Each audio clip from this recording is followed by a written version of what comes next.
Episode शुरू होता और देखते सूजंग अपने क्लास में बैठी सोच रही थी मुझे उससे बात करना होगा, वो इंतजार कर रहा होगा, लेकिन आखिर मैं क्या कहूंगी। तभी मीना कहती है, हे सूजंग कहाँ खोई हो, हम लोग ट्रिप की डेट डिसाइड कर रहे हैं। सूजंग कहती है, हाँ मैं तुम लोग को सुन रही हूँ, डेट सही रहेगी। मीना कहती है, हाई स्कूल का 3rd ईयर आखिरी साल होने वाला है, इसलिए हम लोग खूब मजे करेंगे। फिर वो लड़कियां सूजंग से कहती है, वैसे क्या तुम दोजिन से पूछ सकती हो क्या वो भी आएगा। ब्रेक के दौरान उससे मिलना बहुत मुश्किल होता है, वो ट्रिप पर भी नहीं आता, लेकिन तुम तो उससे बात कर लेती हो ना सूजंग, तुम उसको ट्रिप के दौरान हमारे रूम में भी लेकर आई थी। सूजंग कहती है कि अच्छा ठीक है, मैं उससे पूछ लूंगी। तभी 2 लड़के आकर कहते हैं कि क्या तुम लोग ट्रिप पर जा रहे हो। एक लड़की कहती है कि विंटर ब्रेक के दौरान हम लोग ट्रिप पर जाने का प्लान कर रहे हैं। वो लड़के कहते हैं क्या हम लोग भी आ सकते हैं। वो लड़कियां कहती हैं कि ठीक है तुम लोग आ सकते हो, लेकिन यहाँ पर सूजंग फाइनल बॉस होने वाली है, जैसा कि सब लोगों को पता है। फिर नेक्स्ट सीन देखते हैं। सूजंग 2 दिन से कहती है कि विंटर ब्रेक के दौरान हम लोग ट्रिप पर जाने वाले हैं, क्या तुम हमारे साथ चलोगे। वो लड़कियां कहती है कम ऑन हमारे साथ चलो ना, हम लोग 28 तारीख को जा रहे हैं। दोजिन जाने के लिए हाँ कर देता है और सब लोग बहुत खुश हो जाते हैं, लेकिन सूजंग का ध्यान तो कहीं और ही था। वो ये सोच रही थी आखिर वो जेयून से कैसे बात करे। तभी टीचर आकर कहते हैं कि बॉयज मुझे तुम लोगों की मदद चाहिए, मेरे साथ चलो। सूजंग भी वॉशरूम का कहकर वहाँ से चली जाती है और बाकी लड़कियां कहने लगती हैं क्या तुम लोगों को नहीं लगता कि दोजिन सूजंग को पसंद करता है। वो जो कहती है दोजिन मान जाता है और साल की शुरुआत से वो लोग साथ में हैं। सूजंग बहुत क्यूट और काइंड है, इसलिए मैं उसको माफ कर देती हूँ। वो लोग एक दूसरे को पसंद करते, लेकिन मुझे लगता है ग्रेजुएशन तक तो वो लोग डेट नहीं करेंगे। तभी मीना कहती है क्या तुम लोग नहीं चाहते हो कि तुम्हारी दोस्त खुश रहे। तभी एक लड़की कहती है कि अगर वो दोनों एक दूसरे को पसंद करते होंगे तो मुझे यूना के लिए बुरा लग रहा है। तभी दूसरी लड़की कहती है कि तुम बस जेलस हो रही हो क्योंकि यूना एक बहुत अच्छी लड़की है। पहली लड़की कहती है कि तुम्हें कुछ नहीं पता कि एलिमेंट्री स्कूल में आखिर वो कैसी थी। दूसरी तरफ जेयून को देखते हैं जो कि सूजंग के मैसेज का इंतजार कर रहा था। तभी यूना आकर कहती है कि तुम अभी तक यहाँ पर क्या कर रहे हो। जेयून कहता है कि तुम जाओ, मैं देर तक पढ़ाई करने वाला हूँ। तभी यूना आकर बैठ जाती है और कहती है मैंने सुना कि ब्रेक के दौरान दोजिन ट्रिप पर जाने वाला है, लेकिन वो अकेला नहीं जा रहा, वो सूजंग के साथ जा रहा है। तुम्हें नहीं लगता इस बात में कोई सेंस नहीं है। एक लड़का जो कि किसी के कहने से ट्रिप पर नहीं जाता था, वो अब किसी के कहने से ट्रिप पर जा रहा है। जेयून कहता है इस तरह से हंसना बंद करो, तुम शांत क्यों नहीं बैठी रहती। यूना सोचने लगती है सीरियसली क्या वो सच में सूजंग को पसंद करता है। तभी यूना गुस्से से खड़ी हो जाती है। जेयून कहता है कि कोई मुसीबत मत खड़ी करना, हम लोग स्कूल में हैं। यूना कहती है अच्छा बनकर रहना, अच्छे से बर्ताव करना, अब इस बात से कोई फर्क नहीं पड़ता। जेयून कहता है अगर तुम गुस्से से तोड़ फोड़ करने वाली हो तो अपने क्लास में जाकर करो, क्योंकि मैं बाद में सफाई नहीं करना चाहता। यूना कहती है कि बदतमीज लड़के, मैं गॉड से प्रे करूंगी कि तुम्हें डम कर दिया जाए, समझे। जेयून कहता है तुम्हारा दिमाग खराब हो गया, मेरे बाल छोड़ो। वो लोग ऐसे ही लड़ रहे थे, लेकिन तभी वहाँ पर मिन्हो आ जाता है। पता चलता है कि मिन्हो ने जेयून के साथ रॉक पेपर सीजर करा था कि लंच कौन लेने जाएगा, और मिन्हो हार गया था। जेयून कहता है तुमने ही कहा था ना तुम अच्छे से बर्ताव नहीं करोगी, मुझे लगता है अब तुम्हें कोई फर्क नहीं पड़ता ना। जेयून आराम से लंच करने लगता है। यूना तो जम गई थी और मिन्हो को तो समझ ही नहीं आ रहा था कि वो क्या करे, और जेयून सोचने लगता है कि मैं उसको कॉल करना चाहता हूँ, लेकिन मैंने कहा था कि मैं इंतजार करूंगा, मैं उम्मीद करता हूँ कि वो मुझे कॉल करे। फिर सूजंग को देते हैं जिसके सफाई करने की ड्यूटी लगी हुई थी। वो इसी बातों में उलझी हुई थी, क्या मुझे उसे इस वक्त कॉल करना चाहिए, लेकिन कहीं वो घर ना चला गया हो, लेकिन वो स्कूल में भी हो सकता है। तभी वहाँ पर दोजिन आ जाता है। सूजंग कहती क्या हुआ, तुम अभी तक घर नहीं गए। दोजिन कहता है कि मुझे टीचर से बात करनी थी, इसलिए मुझे रुकना पड़ा। वैसे मुझे पूछना था क्या तुम्हारे और जेयून के बीच में कुछ हुआ है। सूजंग कहती है कि ऐसा तो कुछ नहीं हुआ, क्या हुआ, क्या उसने कुछ कहा। तभी दोजिन कहता है क्या उसने अपनी फीलिंग्स तुम्हें कन्फेस कर दी हैं। सूजंग कहती है तुम्हें कैसे पता चला, कहीं कोई अफवाहें तो नहीं उड़ रही। दोजिन सोचने लगता है कि तुम्हें पढ़ना बहुत आसान है, तुम्हारे चेहरे पर लिखा हुआ है, और वो कहता है कि अब तुम क्या करने वाली हो। सूजंग सोचने लगती है कि ऐसा नहीं है कि मैं जेयून को पसंद नहीं करती, जितना मैंने जेयून को जाना है उतना ही उसने मुझे सरप्राइज करा है। जब मुझे माफी की जरूरत होती थी तो वो मुझसे माफी मांग लेता था, जब मैं चिंता में बैठी होती थी तो वो मेरी फिक्र को भी दूर कर देता था, और जैसा वो है नहीं उससे एकदम उल्टा, उसने अपनी फीलिंग्स को कन्फेस करा। उसने मुझसे कहा था कि मैं सिर्फ उसके बारे में सोचूं, और मैं अभी तक बस उसी के बारे में सोच रही हूँ। दोजिन नोटिस करता है सूजंग कुछ सोचकर ब्लश कर रही थी, और तभी वो कह देता है लेकिन तुम तो मुझे पसंद करती थी ना। लेकिन तभी उसे रियलाइज होता है कि आखिर उसने क्या बोल दिया, और सूजंग सोचने लगती है कि ये इतनी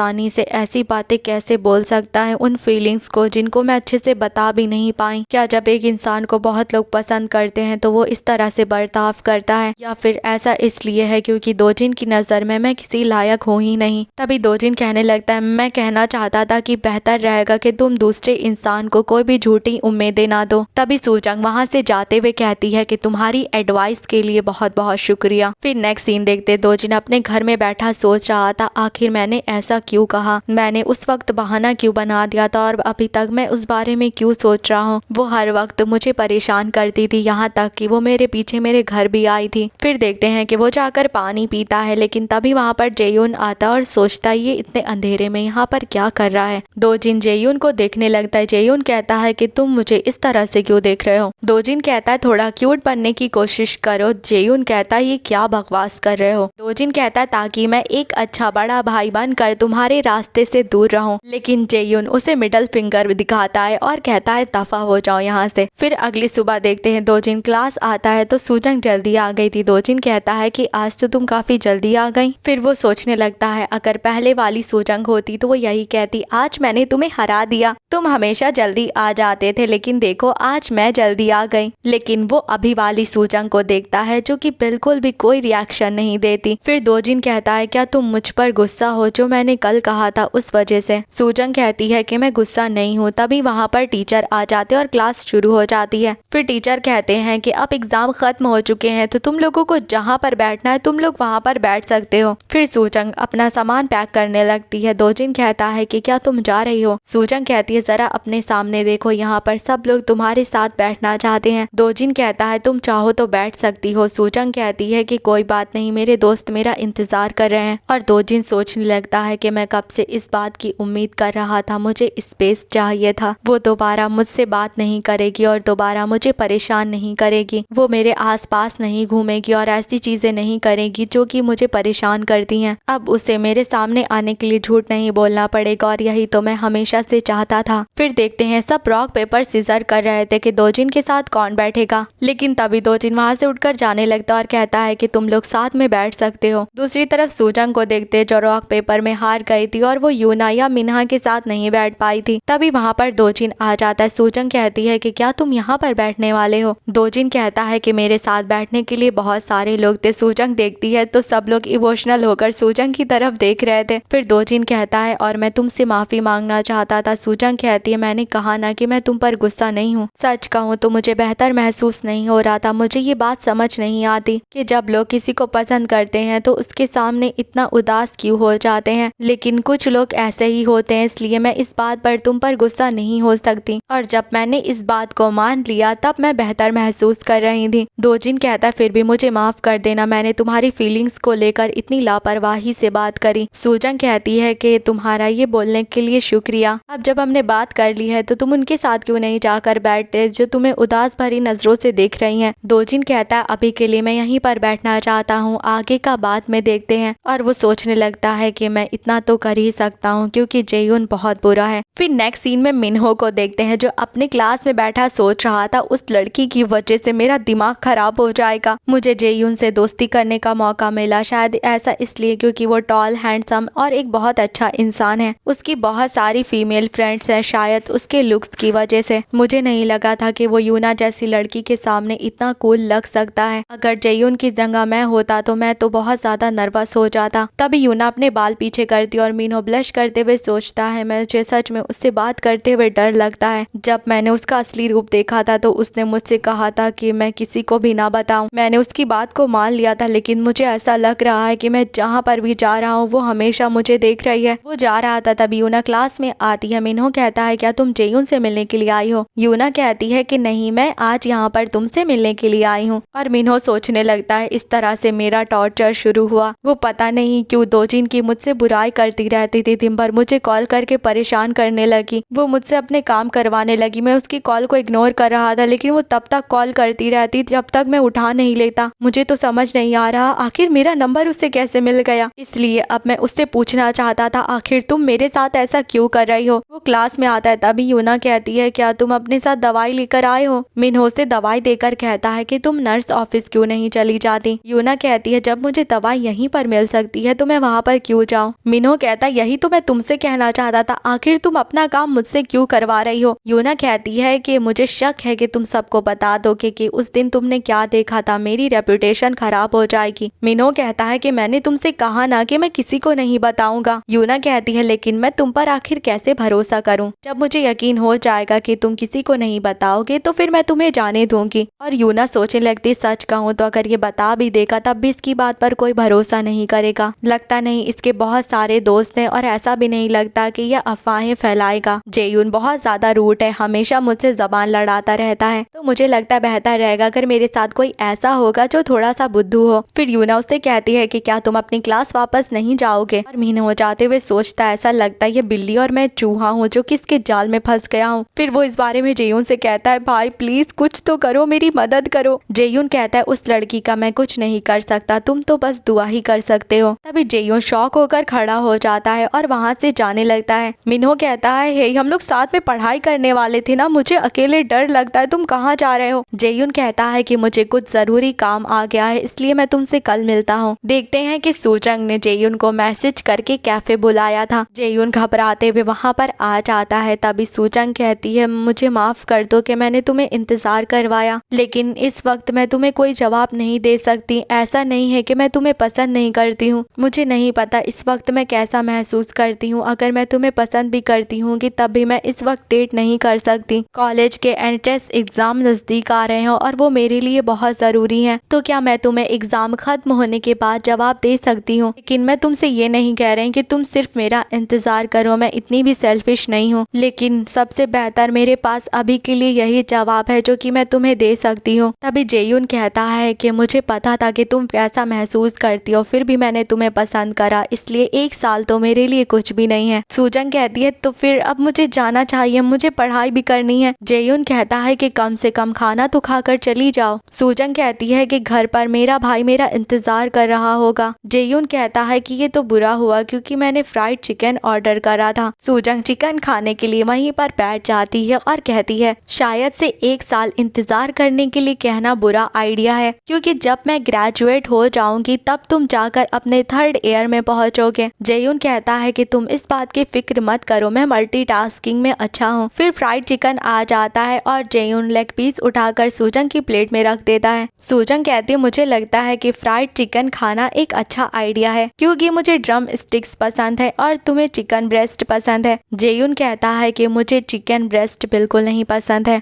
सूजंग कहती है लेकिन तुम तो वही खाते हो ना। 1 मिनट, क्या तुम्हें और टाइप के भी मीट नहीं पसंद। जेयून कहता है कि ऑफ कोर्स मुझे पसंद है, आखिर मीट किसे नहीं पसंद होता। अब सूजंग को रियलाइज हो जाता है जेयून उसे मीट इसलिए दिया करता था क्योंकि सूजंग को वो पसंद था। और वो सोचने लगती है जेयून के मुंह से ये बात सुनने के बाद मैंने उन चीजों के बारे में सोचा जो जेयून ने मेरे लिए करी हैं। वो हमेशा हर चीज मेरे लिए करता था और जब भी मुझे मदद की जरूरत होती थी वो मेरी मदद करने के लिए आ जाता था। वो क्लास में बैठी भी इसी बारे में सोच रही थी। तभी दोजिन कहता है तुम्हें क्या हो गया। सूजंग कहती कुछ भी तो नहीं। दोजिन उसे एक कैंडी देता है और कहता है पढ़ाई को लेकर खुद पर इतना जोर मत डालो। सूजंग सोचने लगती है ऐसा लग रहा है दोजिन मुझसे आजकल कुछ ज्यादा ही फ्रेंडली हो गया है। शायद मैं ही इमेजिन कर रही हूँ, लेकिन दोजिन आजकल मुझसे ज्यादा आई कांटेक्ट करने लगा है। अगर इसे मुझसे कुछ कहना है तो फिर कहे, या अगर फेवर मांगना है तो मांग ले। अब जब मैं इस बारे में सोच रही हूँ तो तब दोजिन ने अचानक से कहा था कि मैं तो उसको पसंद करती थी। तो उसका ये कहना अजीब था क्योंकि वो ऐसा इंसान नहीं है जो ऐसी चीजें बोलता है। शायद ऐसी कोई बात है जिससे कि वो अभी गुजर रहा है। देखो ये फिर से शुरू हो गया, ये आखिर मुझे इस तरह से क्यों घूर रहा है। तभी दोजिन उसके बालों को छूता और कहता है तुम्हारे बालों के ऊपर पेपर लगा हुआ है। सूजंग सोचने लगती है कि लगता है मैं सिर्फ इमेजिन कर रही थी। ये समझना मुश्किल है आखिर दोजिन क्या सोचता रहता है। अगर उसके दिमाग में कुछ भी चल रहा है तब भी मुझे नहीं लगता कि वो किसी को बताएगा। फिर देखते हैं कि आखिरकार विंटर ब्रेक शुरू हो जाता है। बाकी लड़कियां दोजिन को बाय बोलकर वहां से चली जाती हैं। सूजंग भी कहती है कहना बेकार होगा कि 3rd ईयर एंजॉय करना, क्योंकि हम लोग तो सिर्फ पढ़ाई करने वाले हैं। सूजंग जाने लगती है लेकिन जाने से पहले कहती है कि वैसे अगर तुम्हारे दिमाग में कुछ भी चल रहा हो तो तुम कभी भी मुझे कॉल कर सकते हो। तुम्हें सब कुछ अकेले सहने की जरूरत नहीं है, तो फिर जनवरी में मिलते हैं। और फिर वो सोचने लगती है कि मैंने ज्यादा तो नहीं बोल दिया था, क्योंकि दोजिन ऐसा इंसान है जो कि अकेले रहना चाहता है, लेकिन कोई भी अकेले सब कुछ झेलना नहीं चाहता। उसे किसी ऐसे की जरूरत होती है जिससे वो बात कर सके। सूजंग जाने सोने से पहले फर्स्ट ईयर का फ्लोर देखती है और सोचती है क्या मुझे उससे बात करनी चाहिए। फिर वो मिन्हा से कहती है तुम तो बुकीक वाली जगह पर जाकर इंतजार करो, मैं किसी से बात करके आती हूँ। वो क्लास में आती है लेकिन क्लासरूम खाली पड़ा था, वहाँ पर जेयून नहीं था। सूजंग सोचने लगती है क्या वो पहले से चला गया, उसने मुझे मैसेज भी नहीं करा। एक मिनट सूजंग, तुम उदास क्यों हो रही हो, चलकर तोबोकी खाते हैं। फिर नेक्स्ट सीन देखते हैं। सूजंग सोच रही थी मैंने क्रैम्प स्कूल जाना शुरू कर दिया और मैं जेयून से बात भी नहीं कर पाई, लेकिन शायद से ये बेहतर रहेगा, अब मैं सुकून से अपनी पढ़ाई पर ध्यान दे सकती हूँ। लेकिन उसने मुझे बताया था कि वो कैसा महसूस करता है, इसलिए मैं फोकस ही नहीं कर पा रही। फिर वो जा रही थी और अपने फोन में देखती है कि ट्रिप जल्दी ही आने वाली है। मैंने कब से जेयून को भी नहीं देखा, क्या हमें कभी कभी साथ घूमना चाहिए। लेकिन क्या होगा हम लोग साथ घूमे तो और ये डेट लगी तो। ऐसा नहीं है हम साथ घूमे नहीं है, इतनी बड़ी बात नहीं है, लेकिन मैं फिर भी उसे देखना चाहती हूँ। फिर नेक्स्ट सीन देखते हैं कि ठंड की वजह से सूजंग को बहुत तेज बुखार हो गया था, लेकिन फिर भी वो कहती है कि मुझे ट्रिप पर जाना है। सूजंग की मॉम कहती है कि चुपचाप घर पर आराम करो, तुम सही से खड़ी भी नहीं हो पा रही हो तो बताओ ट्रिप पर कैसे जाओगी। सूजंग कहती लेकिन मैंने इस दिन का कितने वक्त से इंतजार करा था, मैं जाना चाहती हूँ। सूजंग की मॉम कहती है कि आज मैं काम से छुट्टी ले लेती हूँ। सूजंग कहती है कि मैं कोई छोटी बच्ची नहीं हूँ कि थोड़ा सा बुखार हुआ है और आपको मेरे लिए रुकना पड़े, अगर आप रुकी तो मैं आराम नहीं कर पाऊंगी, आप मुझे परेशान करती रहेंगी कि पॉरेज खा लो। सूजंग की मॉम कहती है कि तुम बीमार हो लेकिन तुम्हारा मुंह तो बहुत चल रहा है। सूजंग कहती है आपने कहा था आज इम्पोर्टेंट मीटिंग है तो फिर चाहिए। तभी सूहो आकर कहता है कि आप लोग क्या कर रहे हैं, क्या खाना नहीं खाएंगी। सूजंग की मॉम कहती है कि सूजंग बीमार है इसलिए आज तुम उसका ख्याल रखो। सूजंग कहती है मुझे पता है कि उसे आज ट्रेनिंग पर जाना है, आप लोग बहाने बनाना बंद करिए प्लीज, सब लोग यहाँ से चले जाओ, मुझे बहुत ठंड लग रही है। फिर देखते हैं सूजंग की मॉम चली गई थी। सूजंग भी जाने वाला था लेकिन वो जाना नहीं चाहता था। सूजंग कहती है कि तुम जाओ, मेरा बहाना मत बनाओ, मैं आराम करूंगी, ठीक हो जाऊंगी। सूहो सोचने लगता है भले ही टफ बन रही है लेकिन अकेली रहेगी तो बहुत रोएगी, क्या पता अगर इसने कुछ पकाने की कोशिश करी और घर में आग लगा दी तो। नहीं, मेरे तो सोची के गूज़बम्स आ रहे हैं, मैं इसके हवाले घर नहीं छोड़ सकता। तभी सूहो सूजंग के फोन में कुछ नंबर देखने लगता है। सूजंग अपने दोस्तों को लेकर हर रोज बकबक करती थी इसलिए सूहो को उसके हर दोस्त के बारे में पता है। तभी उसे दोजिन का नाम नजर आता और वो सोचता है ये नाम मैंने कहीं तो सुना है। फिर वो याद करता है कि सूजंग ने बताया था कि दोजिन एक बहुत अच्छा इंसान है। फिर वो कॉल कर देता है और वहाँ से चला जाता है। फिर नेक्स्ट सीन देखते हैं कि सूजंग सो रही थी और उसके सर पर कोई हाथ रखा था। सूजंग कहती है सूहो क्या तुम ट्रेनिंग पर नहीं गए। फिर वो सामने देखकर हैरान हो जाती है क्योंकि वहाँ पर कोई और नहीं बल्कि जेयून था।